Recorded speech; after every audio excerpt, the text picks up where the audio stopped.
Кайсы толуп калган? О, жаш балдар эмне алып жүрөсүң?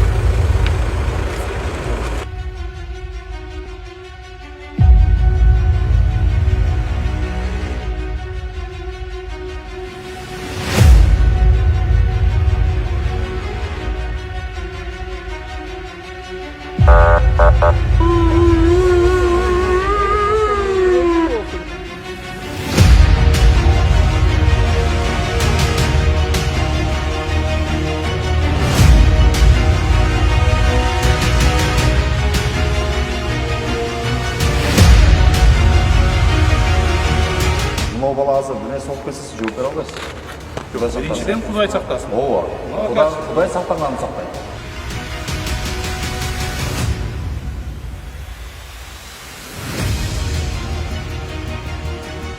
Манас шаарынын мэриясы, Жалал Абад облустук ички иштер кызматкерлери жана Манас шаардык эмгек социалдык коргоо жана миграция башкармалыгынын үй бүлөнү колдоо жана балдарды коргоо бөлүмүнүн кызматкерлери менен биргеликте өспүрүм түн аталышында рейд уюштурулду. Рейдтин негизги максаты жаш өспүрүмдөрдүн коопсуздугун, ошондой эле кылмыштуулуктун алдын алуу максатында уюштурулду. Түн ичинде жүргөн жаш өспүрүмдөр кармалып, түшүндүрүү иштери жүргүзүлдү.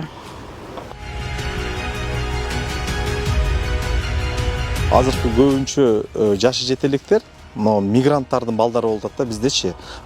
Чет жакка кетип эле балдарын чоң атасына жана тайтасын таштап кеткен балдар да, көчөдө жүргөн бардыгы эле. Аны азыркы күндө талдоо жүргүзүп атабыз. Талдоо жүргүзгөндө бүт эле 9-дун базасы менен келип коллежде окуган жаш кыздарыбыз, жаш балдарыбыз болду, жашы жетеликтерчи. Бар жок квартираларга жашап атат, аны ата-энеси карабайт. Же көзөмөлгө албай да.